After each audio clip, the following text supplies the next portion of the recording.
Is it true that you play in a very unique sports league? Yes, I play in a local cornhole league here in Louisiana.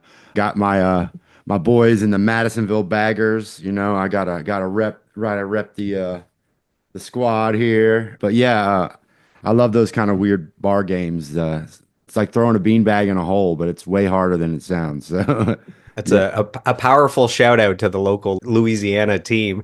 And you're saying that this isn't just fun and games. People have a couple drinks and they toss a beanbag at this wooden slanted thing with a hole in it. This gets intense. This gets competitive. This gets cutthroat. Yeah, and I'll be honest with you, it's the kids. It's the kids, the young guns that come up that are just ruthless, man. I started playing this years ago on tour with some bands, and we used to play for drinks. Whoever would win, the band that would win, they would get all their drinks bought by the other bands. And I thought I was really good. And then I talked my fiance into starting to play with me, and she just destroyed me every single time we would play. And so then we joined a league, and she has far surpassed my skill level. But these kids, they come in.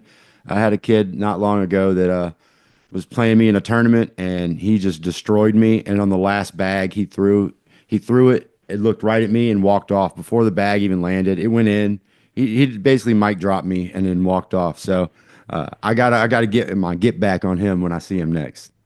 That's too funny. You thought you were good, and then you realize there are levels to this game when it comes to cornhole. Yeah, extensive levels, and I'm in the bottom of that totem pole, but I'm working my way up.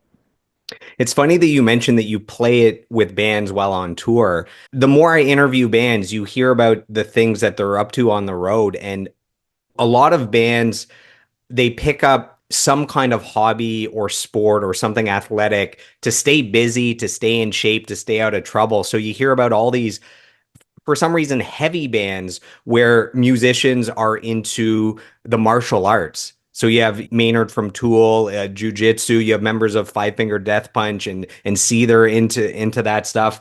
Who is it? The singer from Trivium, the singer and guitarist. He's huge into that. Did you ever get into the martial arts stuff, or for you, cornhole is one of the things that kept you out of trouble? I never got into the martial arts stuff. We did for a good while on tour. We brought out a Chuck Norris Total Gym, and so we did our little calisthenic type workouts and stuff just to try to stay in shape. A lot of people don't realize when you're out on the road touring 8, 9 months out of the year, there's really nothing but dead time most of the day. If we're headlining, we might play an hour and 15 minutes. The whole rest of the day is just nothing to do. We're all bored and broke and, smelly. So we just got to find ways to keep ourselves busy. So instead of spending the whole day acting like fools, we brought some cornhole boards out. We brought the grill out. So we like to just have like a little barbecue every day when we were out on the road. So yeah.